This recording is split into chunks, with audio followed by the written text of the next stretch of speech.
Hi guys, welcome back to my channel. Today we are going to be talking smack about makeup. I am doing my best of 2019 series, and you can't have the best without the worst, so I figured we would do the worst products of 2019 in its own video. We'll give the worst products a special honor. Now, I don't have a ton, but I definitely have some that just did not work out for me. And it's not to say that these are bad products, they just did not work for me. And I feel like I need to say that because some people get butthurt when you criticize products. You know, it is what it is. You know, not every makeup product is made for every person. And so these are ones that don't work for me. And if you have similar preferences to me, you know, it's a public service announcement. You know, save your money. That's all I'm saying. But maybe you have opposite opinions or preferences to me, in which case, knock yourself out, girl, do your thing. So that's what we're going to be talking about today. We're going to be talking about products that I didn't like. I didn't like them. If you want to talk about the products that I do like, check out my other videos. I did a best of skin and hair, a best of eyes, a best of face and lips, and I have lots of great things to say about products in those videos. So today is not that video. We're going to be talking trash. So without further ado, if you guys want to hear my picks for worst of 2019, then keep on watching.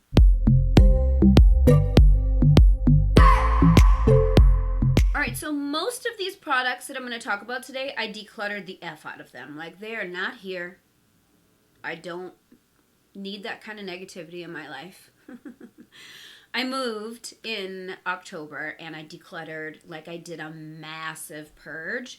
So a lot of this just got purged right out of my collection. So I don't have it. So I had to sit there and like really think about the products that came across my desk that I just didn't like. And there were definitely ones that popped right into my head. They're right there at the top of my list, fresh in my mind, you know.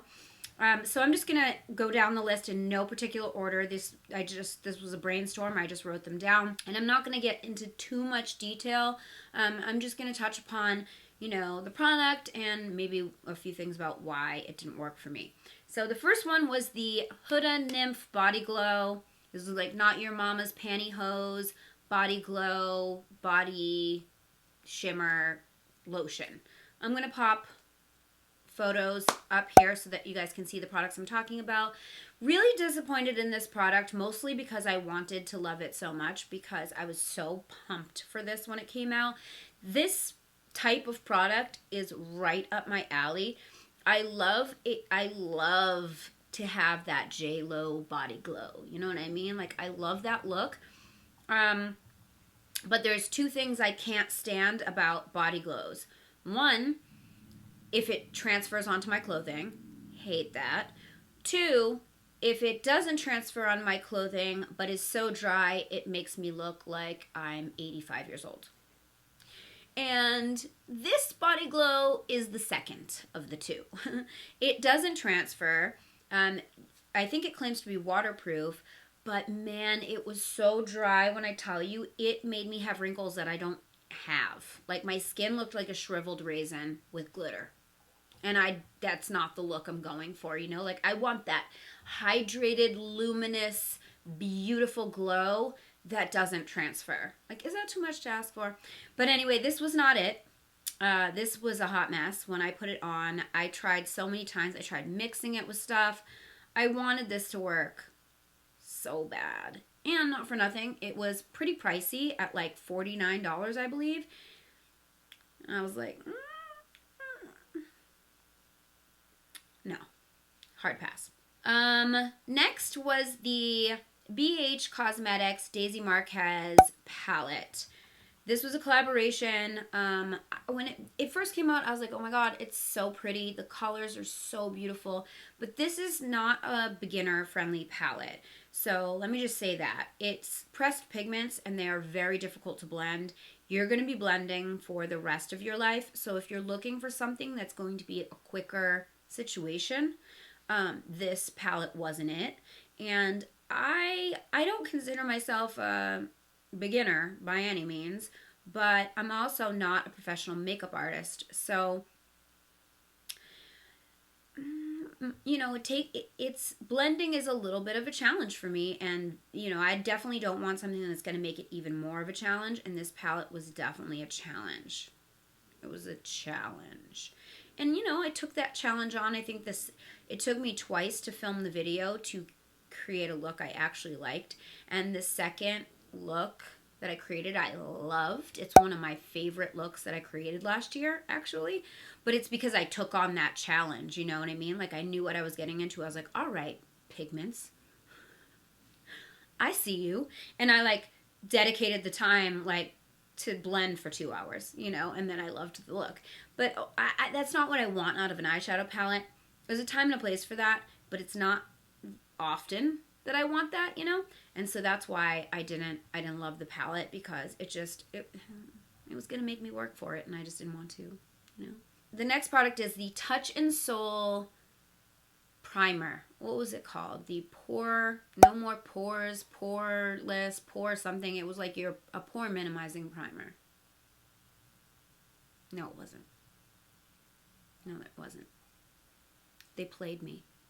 They played me. I got this Touch and Soul primer in my BoxyCharm, and when you call yourself pore minimizing or say that you're going to minimize pores, I will hold you to that claim, because I am a person that has very large pores, and it's just a source of insecurity for me, as well as something that I really look for in a product, because I want to minimize them. Like, that's important to me. So if you say that you're going to minimize pores and you don't, you're dead to me. Next, we have the IT Cosmetics Confidence in a Foundation. That product released, I had high hopes for it because I love me some IT Cosmetics complexion products. I think that that's something they do well. CC Plus was my favorite for years and years. And this was so bad. It oxidized so bad, no one could pick their shade, and it just wasn't a good foundation. And I did an entire video about it. I didn't like it. And if I'm not mistaken, it might have been the very first IT Cosmetics complexion product. No, I take that back. I didn't like their illumination, their CC Plus illumination, and the Bye Bye Pores illumination, because illumination it's not for me. Like, on my pores, like anything that highlights my pores is a no. But anyway, it was one of the few IT Cosmetics complexion products that I didn't like. As it turns out, they ended up pulling it off the shelves, because I wasn't the only one who didn't like it, apparently. And to them, they said, I think the statement was something like the product was not up to their standards. Like, they're not going to put out a product that sucks, that everybody thinks sucks. So they pulled the whole thing, which I think is commendable and speaks to the brand. That they were like, no, too many people don't like this, and that's not what we're about. We're putting out products to help people, and if this is not helping people, then we're taking it. And good for them. Go you, IT Cosmetics. OMG, you guys. Guess who's back? The Ice Cream Man is back.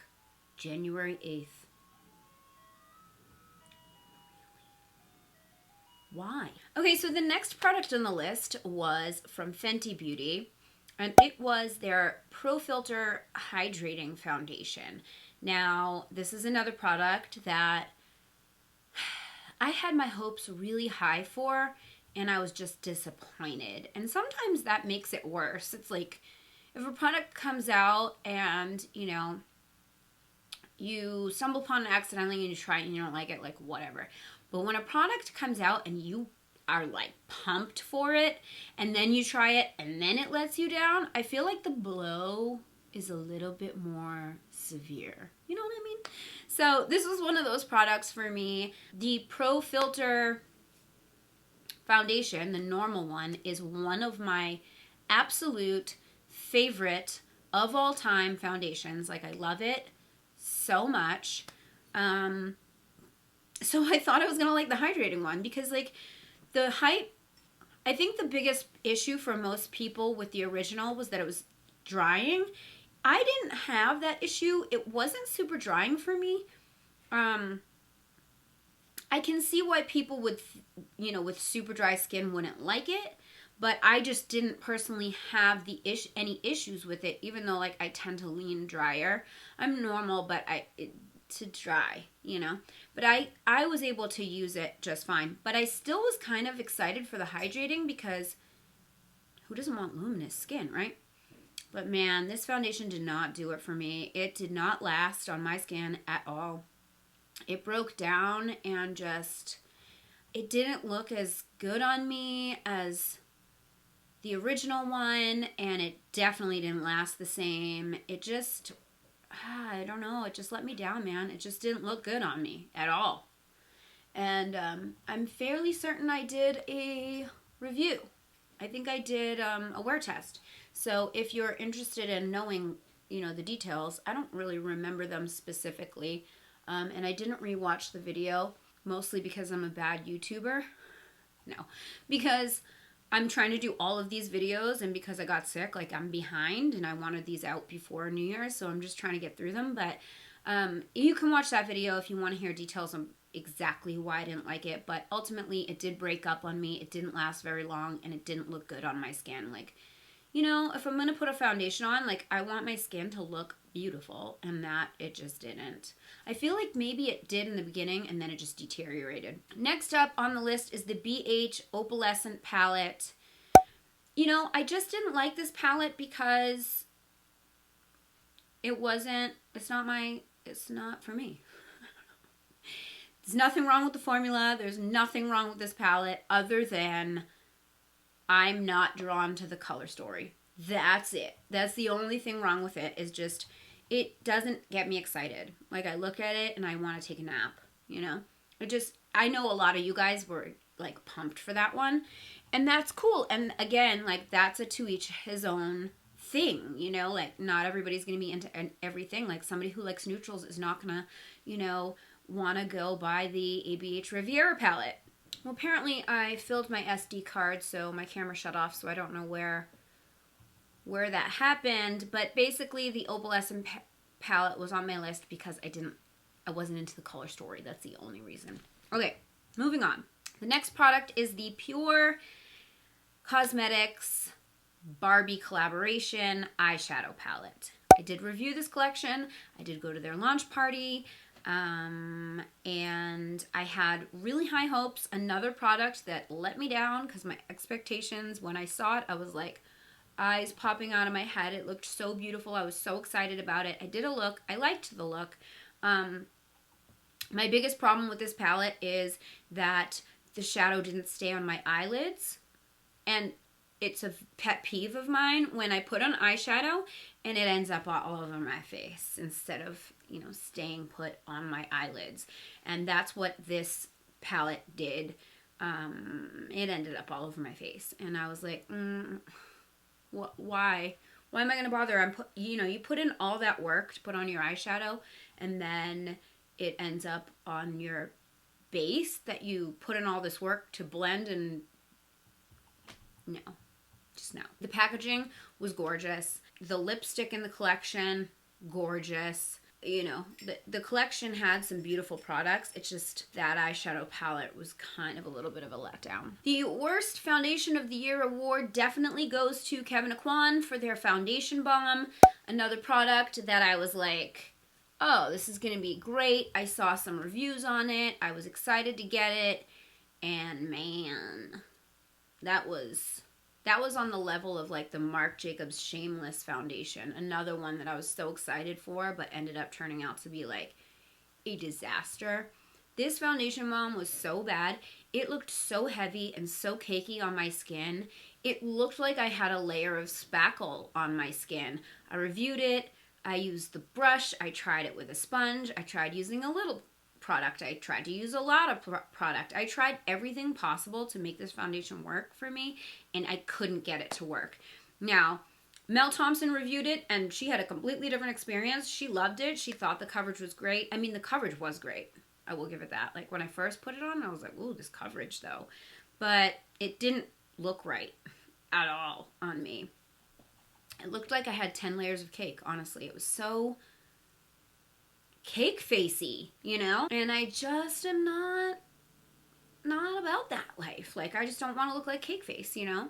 I mean, I have the Urban Decay All Nighter on right now, and typically, I mean, this one, it's a heavy foundation. I mean, it's a full coverage foundation, but like, it doesn't look like I have cake on my face. Like, my natural oils, I mean, granted, I did mix it with L'Oreal Pro Glow, so I mean, there's that. But like, my natural oils are there, and like, my skin looks, it still looks, I mean, it looks like I have makeup on. I'm not going to say it doesn't, but it doesn't look like, oh, cake face, you know?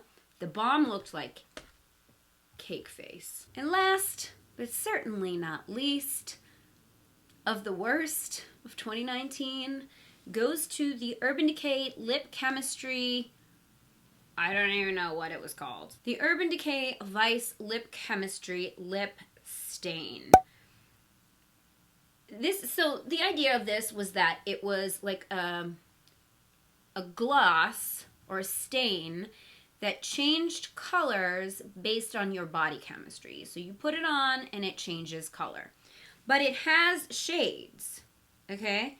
So it had, how many shades did it have? It had 12 shades, okay? So if you're making something with 12 shades, you would think that, you know, depending on what your body chemistry is, it would just like alter the tone of that shade maybe. I put these on and I swatched a lot of them and I tried a lot of them on, and every single shade turned the exact same color on me.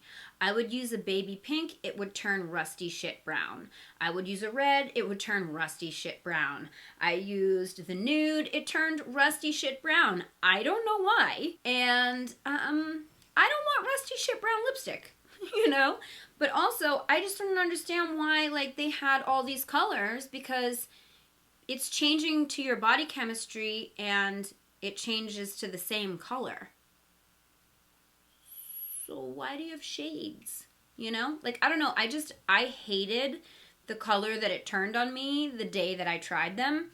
And the other thing, too, with a product like that for me is that, you know, if I'm going to do, like, let's say I'm doing this eye look and I have, like, a red on my eyes or cranberry tones on my eyes, I need to know what color lip is going to be on my face, because if I put a rusty shit brown on my lips, that's not going to go. You know what I mean? Or, like, if it turned green, that's not going to be, you know, the look I'm going for. Like, I need to know what I'm putting on my face. Like, I need to know what color it's going to be. I can't, this guessing game shit. Like, ooh, I wonder, you know, roll the dice. Am I going to get, you know, rusty shit brown today? I don't know. Nobody knows. So that's why it just wasn't a product that is something that I would reach for. Now, if it had turned like a beautiful nude every single time, we might be in business. But rusty shit brown is not, it's just not my lip of choice. So that is it, you guys. All the products that I did not like from 2019. It's probably not all the products. It's just the standouts, the ones that I can remember, like, that just moved me, that like I really didn't like, to the point where like I remember. It's fresh in the mind. But those are them. Let me know. Leave me a comment down below what you thought about any of these products, if you tried them, if they worked out for you, or if they didn't work out for you, what you thought about them, and any products that you tried in 2019 that you just did not get along with, that just didn't work for you. I'd love to hear about that as well, because they might just be products I love. I hear from you guys in the comments, like, there's stuff that I say that I love, and you'll tell me it didn't work for you and why. And that's just super interesting to me, because it gives me fresh perspective. Like, this product works for me, but it's not going to work for everybody, because some of you guys don't like it. You know what I mean? So I love hearing, you know, even if it's like a product I like and you don't, or a product I don't like and you do. It's always good to, you know these things and be, you know, well-rounded about product performance, because, you know, so I only have one face and one skin type and, you know, one everything. So, you know, I don't know unless you guys tell me, like, hey, I have, you know, oily skin and this product sucks for me, or I have dry skin and this product sucks for me, or whatever. So I definitely love hearing. So definitely leave me a comment down below. Let me know what you think. I hope you enjoyed the video. If you did, please give it a thumbs up. Don't forget to subscribe to my channel if you haven't already. Hit the bell so you never miss when I upload a video. You can follow me on social. My handle's @Glam Latte. And do not forget about the Glam Latte Beauty Podcast. We're on iTunes, Google Play, Spotify, Stitcher Radio, CastBox, and iHeartRadio. All those details are in the description box down below. Thank you guys so much for watching. I love you so much, and I will see you in my next video. Bye, guys. I just wanna